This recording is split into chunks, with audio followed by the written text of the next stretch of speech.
The autumn sun spilled warmth over Seoul, painting the streets with gold and crimson leaves. For the first time in weeks, Zuri felt her chest lighter as she walked beside Min-jae.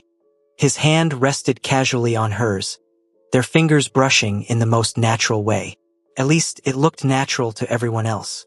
To Zuri, every touch still sent sparks running through her veins. They were in Gangnam, heading toward an upscale cafe. Min-jae had insisted on taking her out. "People are watching," he had said with a half-smile. "Let's give them a show." But what unsettled her most wasn't the performance.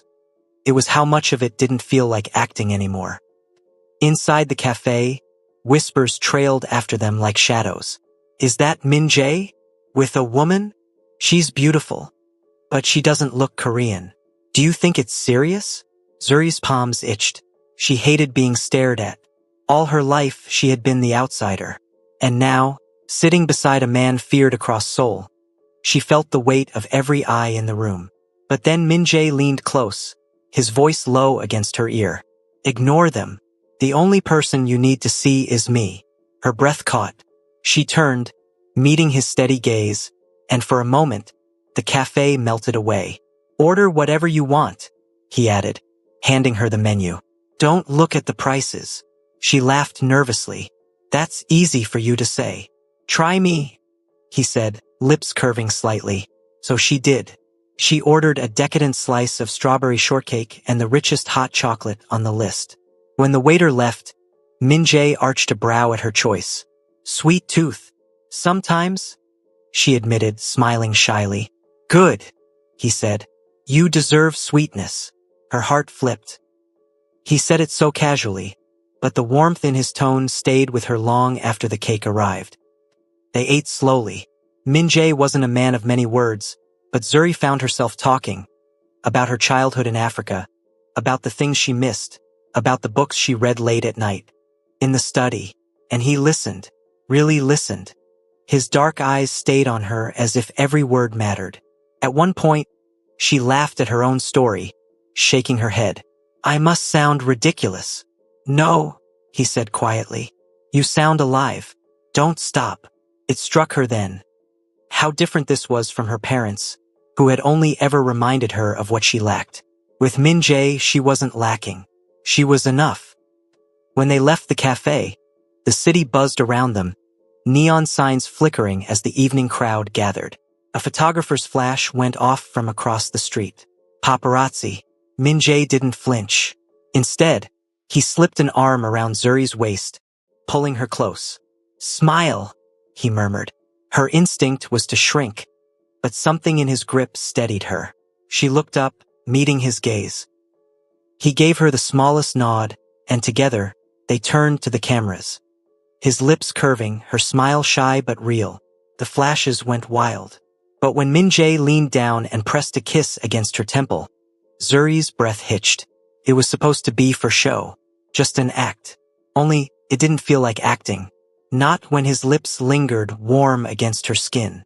Not when her heart pounded so loud she could barely hear the city anymore. That night, back at the mansion, Zuri paced her room. It was pretend.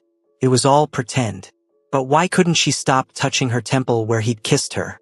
Why did her chest feel like it was blooming open, fragile and dangerous at the same time? A knock interrupted her spiraling thoughts.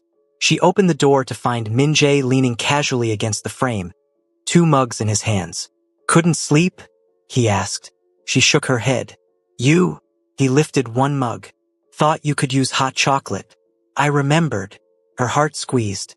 He had noticed, remembered her favorite from the cafe. She stepped aside and he entered. They sat on the couch by the window, the city glowing outside like a sea of stars. For a while, they drank in silence. Then Zuri said softly, "Do you ever get tired of pretending?" He turned his head, his eyes catching the reflection of the city lights. "All the time." She hesitated, fingers tightening around her mug. "And with me? Is it all pretend?" The question slipped out before she could stop it. Her cheeks burned, but she forced herself to meet his gaze. Min-jae didn't answer right away. He set his mug down, leaning forward, his elbows on his knees. "With you," he said finally, his voice low. It started as pretend. But now, I don't know where the act ends and where the truth begins. Her breath caught. He leaned back, giving her space, his face unreadable. But his words echoed in her chest long after. Over the next days, their facade in public grew bolder. Hand-holding, quick kisses, smiles that looked too genuine for mere performance. But behind closed doors, it was the little things that melted Zuri most. Like how Min-jae left fresh flowers in the study where she liked to read. Like how he always walked on the side of the street closest to the cars. Like how he never forced her to talk about what hurt but always stayed near when she did. It was slow. It was tender. It was real. And one evening, as they practiced a public couple act before a gala, Zuri laughed nervously when he twirled her in the grand hall. "You're terrible at dancing," she teased. He smirked. "I don't need to be good. I just need to make sure no one else dances with you." Her laughter died as she saw the seriousness in his eyes. The truth behind the act. For the first time, Zuri realized she wasn't afraid of the Mafia man the world feared. She was afraid of how much she wanted him. That night, as she lay in bed, her journal open, she wrote, "We started pretending for the world. But I think I'm only pretending with myself now. Pretending I don't feel what I feel. Pretending I'm not falling." And though she closed the journal quickly when she heard footsteps outside, she knew, deep down, that Min-jae didn't need her words to know. He already saw it in her eyes. The mansion buzzed with preparation. Tailors, stylists, and maids moved swiftly through the hallways, carrying gowns, shoes, and jewelry boxes that sparkled under the chandeliers. Zuri stood in front of a tall mirror in the guest wing, her hands fidgeting as the stylist adjusted the final pin in her hair. She barely recognized herself. A long silk gown clung to her curves, the deep emerald fabric shimmering with every movement. Her hair cascaded in soft waves. Her lips tinted a shade of crimson bold enough to turn heads. She looked like a woman who belonged in Min-jae's world. Confident, expensive, untouchable. But her heart told another story. Inside, she was trembling. "You're perfect," the stylist murmured, stepping back. Perfect. The word felt like a lie. Then the door opened, and Min-jae stepped in. Zuri froze. He was in a sharp black tuxedo, tailored to his broad frame. His tie knotted flawlessly. The scar across his jaw caught the light, but instead of making him look harsh, it gave him a dangerous elegance that drew every gaze. For a moment, his eyes swept over her silently. The room grew heavy with the weight of his stare. Zuri looked down nervously, clutching the folds of her dress. "Do I look okay?" Min-jae's lips curved slightly, the smallest ghost of a smile. He crossed the room, slow and deliberate, and when he reached her, he tilted her chin up with a single finger. "You don't just look okay," he said softly. "You look like mine." Her breath caught. She didn't answer. She couldn't. Instead, he offered his arm. "Shall we?" The gala was held in a grand hotel ballroom, its ceilings dripping with crystal chandeliers, its floors gleaming like mirrors. Powerful businessmen, politicians, and celebrities filled the space, their laughter and chatter blending into a hum of wealth and influence. The moment Zuri entered with Min-jae, the crowd shifted. Eyes turned. Whispers rippled. "Is that him? He brought a date? She's different. Not what I expected. She doesn't look Korean. She looks stunning." Zuri's chest tightened. Every step felt like walking through fire. But Min-jae's hand rested steady on her lower back, guiding her forward with quiet authority. Wherever he walked, the crowd parted. He leaned close, his voice low. "Keep your head high. Let them see your strength." She obeyed, lifting her chin. And though her stomach twisted, she managed a small smile. They moved through the crowd, exchanging polite greetings. Min-jae introduced her not as a date, not as a friend, but as his woman. Each time he said it, Zuri's knees weakened a little more. At one point, they reached a group of businessmen who eyed Zuri with thinly veiled curiosity. "She's beautiful," one of them said, his tone dripping with surprise. "But where is she from?" Before Zuri could stumble over an answer, Min-jae's gaze cut like ice. "Where she's from doesn't matter. She's here with me, That should be enough. The man fell silent. Zuri's heart thudded. He wasn't just defending her, he was claiming her. Later in the evening, a violinist's melody filled the air as couples drifted onto the dance floor. Zuri hesitated, watching the graceful movements, when Min-jae extended his hand toward her. "Dance with me." Her eyes widened. "But I don't know how." "You don't need to." His lips curved faintly. "Just follow me." Before she could protest, he led her onto the floor.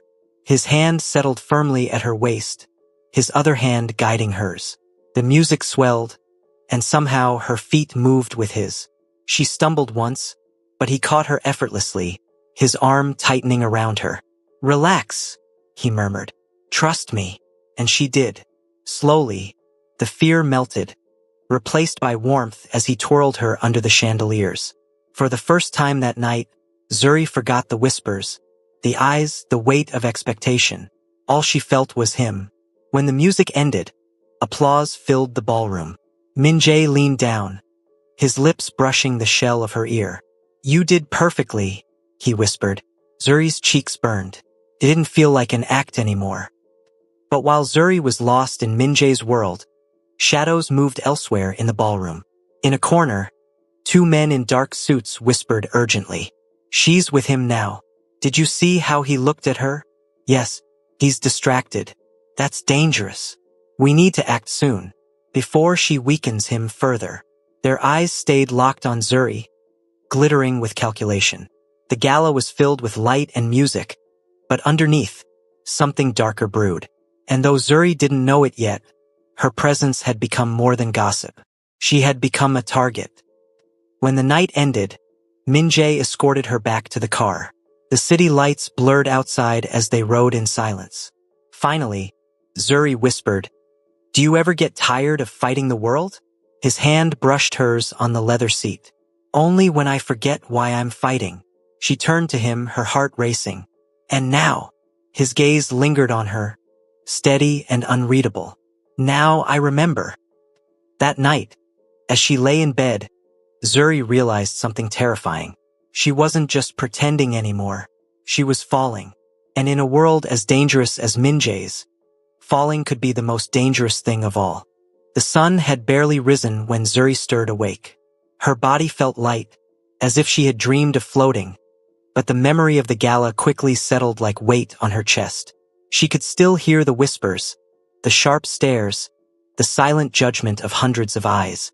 She rolled over in the soft silk sheets, expecting the emptiness of her usual mornings.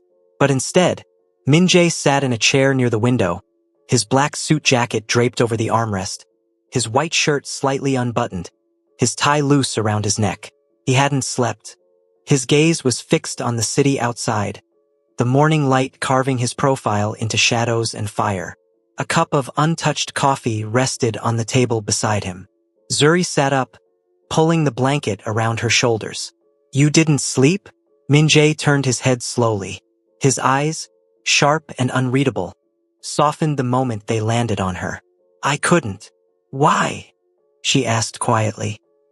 He leaned back in the chair, studying her as though weighing how much of himself to reveal. Finally, he said, "Because every man in that ballroom last night looked at you the way they used to look at me, with calculation, with hunger, with envy. And I hated it." Zuri blinked. "You hated it?" His jaw tightened. "They don't deserve to look at you. Not when you're mine." Her heart skipped, her cheeks flushing as the word mine echoed inside her like a secret she wasn't ready to confront. But before she could respond, his phone buzzed sharply on the table.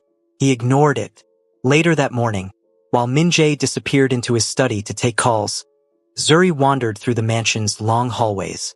She found herself in the garden. A vast stretch of trimmed hedges, stone fountains, and roses so vivid they looked painted. She knelt to touch a petal, her heart stirring with a strange peace. For once, she felt safe. But safety never lasted. A maid approached with a silver tray. "Miss Zuri, the morning papers." Zuri's stomach sank as she unfolded the headline. "Mafia prince seen with mystery black woman at gala. Who is she?" The photo captured the mid-dance. Min-jae's hand firm at her waist, his head bent close to her. But the words beneath were venom. Unfitting. Foreign. A distraction. A liability. Her hands trembled. She read whispers turned into ink. Society's cruelty splashed across glossy pages.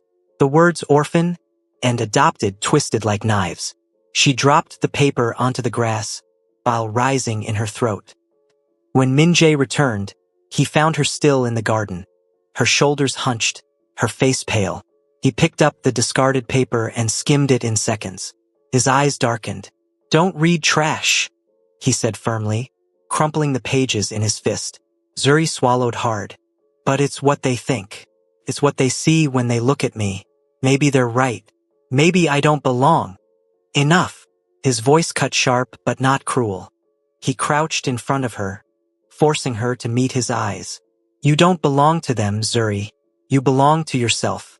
And if anyone dares to say otherwise, they'll answer to me." Her throat tightened. She wanted to believe him, to lean into the certainty in his voice, but years of rejection whispered otherwise. Min-jae seemed to sense it. His voice softened. "Do you think I care about their gossip? About their pathetic headlines? They've hated me my entire life. If they now hate you too, it only means you've become part of my world. And I wouldn't change that." Her chest ached. The walls she'd built around her heart trembled under the weight of his words. That evening, Min-jae did something unexpected. He invited her to his private study, not for business, not for pretense, but simply to sit with him. The room smelled of leather and old books. A fireplace crackled softly, filling the silence with warmth. Zuri sat on the couch while Min-jae worked at his desk. For nearly an hour, they didn't speak. But it wasn't uncomfortable. For the first time, silence felt safe. Finally, he closed his laptop and joined her on the couch, a glass of whiskey in hand. He offered her water instead. "Why are you being so kind to me?" she asked suddenly, the question spilling out before she could stop it. He took a sip, his eyes steady on hers. "Because you remind me of who I used to be. Alone. Surrounded by enemies. Trying to be strong even when it hurt." Zuri's lips parted, her chest tightening. "And because," he added, his voice lower now, "I don't want you to break the way I did." Her breath caught. She stared at him, seeing not just the cold Mafia boss, but a man scarred, inside and out, by battles she could only imagine. The urge to touch him, to ease the weight in his eyes, grew unbearable. Slowly, she reached out, brushing her fingers against the back of his hand. For a long moment, he didn't move. Then, to her shock, he turned his hand over, entwining his fingers with hers. No words, just warmth. It was the smallest gesture, but it felt like a door opening. That night, Zuri lay awake in her room, replaying every detail. His gaze, his words, the way his hand had held hers. And though she feared the world outside, one truth was undeniable. She was no longer pretending, and neither, she suspected, was he. The night was restless. Outside, Seoul glittered like a blanket of diamonds, neon lights blinking against the horizon, traffic humming like an endless song. Inside the mansion, everything was still. Zuri wandered into the library, drawn by the silence. The walls were lined with books, thick leather-bound tomes, records of power and secrets she couldn't understand. A single lamp glowed golden against the dark, casting shadows across the room. She traced her fingers along the spines absent-mindedly, stopping when she noticed an old photo frame tucked behind some volumes.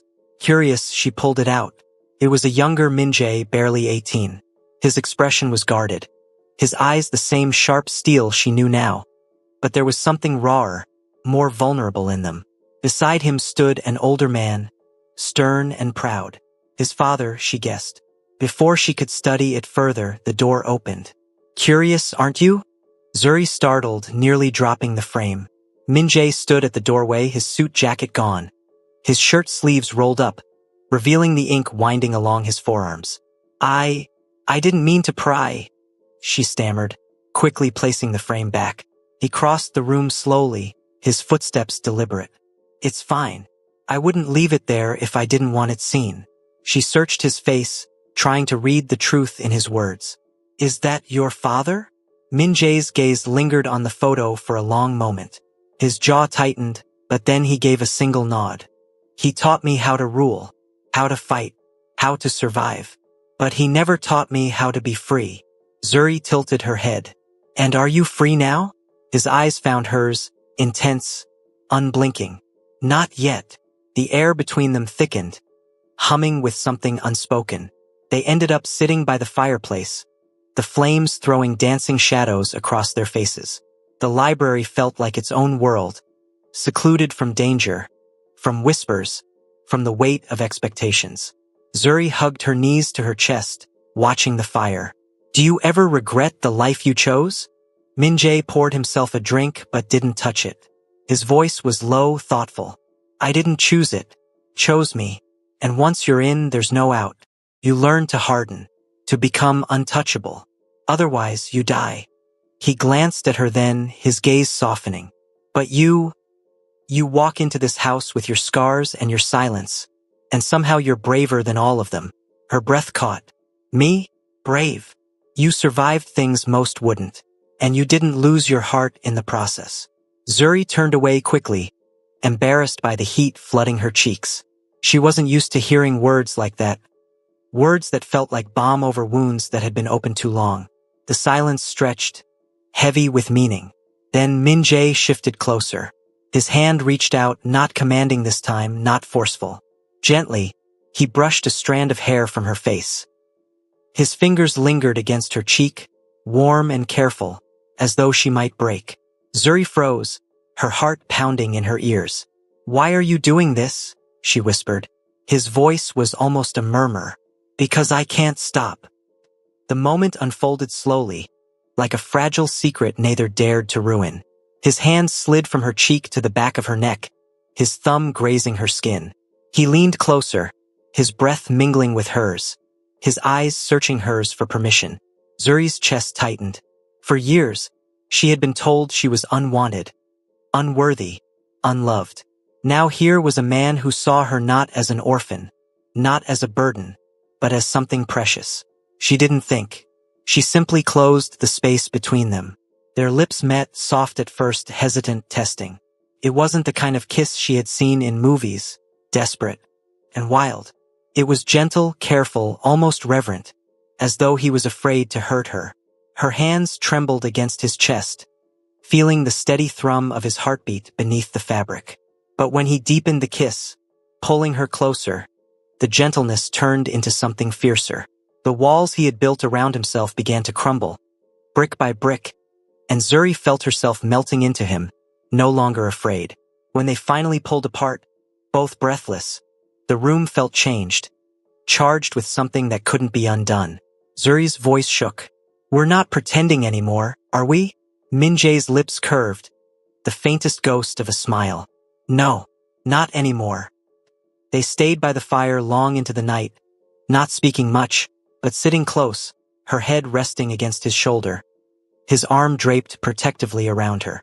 For the first time since she had entered the Han family's cold world, Zuri felt wanted, truly wanted, and for the first time in his ruthless life, Min-jae felt something he hadn't known he was missing. Peace. The kiss from earlier in the evening lingered in the air long after they pulled away. Zuri sat frozen, her lips tingling, her heart beating as though it might break free from her chest. Min-jae's eyes stayed locked on hers, dark, unreadable, yet burning with something she couldn't deny anymore. Zuri, he whispered, his voice deep and unsteady. If I ever go too far, stop me. Tonight and always. Those words broke her last wall of fear. Nobody had ever cared about her boundaries. Nobody had ever given her the power to choose. Her body trembled, not from fear now, but from the overwhelming feeling that she was safe. Finally safe in the arms of someone who saw her. He brushed a strand of hair from her cheek, his thumb lingering against her skin. The warmth of his touch spread through her body like fire. I'll never hurt you, he murmured. I know, she breathed, surprising even herself with how much she meant it. Slowly, carefully, Min-jae leaned in again, pressing his lips to hers. This kiss was different from the first, softer at first, then deeper, as though he was pouring every unspoken word into her mouth. She responded, shy at first, then with growing courage. A tiny gasp escaped her when his hand gently rested at her waist, pulling her closer. Zuri's heart raced, but when she looked into his eyes, she found no rush, no demand, only patience. He pressed his forehead against hers. "Are you sure?" he whispered, his breath hot against her lips. Her voice was barely audible, but it carried the weight of her truth. "Yes, I want this. I want you." A soft, shaky laugh escaped him. Relief, joy, desire all tangled together. He kissed her again, deeper, and this time she melted fully into him. The world outside their room faded. There was no pain, no betrayal, no cruel whispers of the past. Only this moment, only them. He lifted her gently, carrying her as though she was fragile glass. She wrapped her arms around his neck, surprised at how natural it felt. When he laid her down on the soft sheets, he didn't move over her right away. Instead, he sat beside her, brushing his thumb along her knuckles, giving her space to breathe. "You're beautiful," he said simply, not like a compliment but like a truth. Her cheeks burned, and tears pricked her eyes. No one had ever said those words to her and meant them. When he kissed her again, deeper this time, she didn't hold back. Her fingers curled into his shirt, pulling him closer. She let out a soft sound, half gasp, half sigh, and Min-jae froze, pulling back instantly. "Did I hurt you?" His voice was panicked, almost breaking. Zuri shook her head quickly, her breath unsteady, a shy smile breaking through. "No, it's just..." She bit her lip, her eyes glistening. "It's my first time." For a heartbeat, silence filled the room. Then Min-jae cupped her face in his hands, his thumb gently wiping a tear that slipped down. His voice dropped low, trembling with emotion. "Then I'll make sure it's the sweetest memory you ever have." And he did. Every kiss he gave her was slower, deeper, filled with reverence. Every touch was measured, asking before taking, waiting before moving. She felt her own walls crumble as her body responded naturally, her breaths growing sharper, her voice breaking in soft, involuntary cries that echoed in the quiet room. "Min-jae," she whispered, his name spilling from her lips like a prayer. "I've got you," he answered, over and over, his voice steady, grounding her as the night deepened. It wasn't rushed. It wasn't clumsy. It was fire and tenderness woven together, her gasps mixing with his quiet groans, her shy screams muffled against his shoulder, her hands clinging to him as though he was her anchor. When it was over, he didn't roll away or leave her cold. He stayed, wrapping her tightly in his arms, pressing kisses along her forehead, her temple, her cheeks. "You're mine," he whispered against her hair. "Not because I bought you, not because of a contract, because you chose me tonight, because I love you." Zuri buried her face into his chest, tears spilling freely. Not of pain, but of release. For the first time in her life, she felt whole. They fell asleep tangled together, her head resting over his heartbeat, his arms locked around her like he'd never let go. Outside, the world was waiting with enemies and betrayals. But tonight, none of that mattered. Tonight was theirs. Hello besties, their hearts are slowly opening, but the outside world is ruthless. Can Zuri and Minja's love survive the coming storms? Don't miss episode 4. Thank you so much for watching. Kindly like, subscribe and share.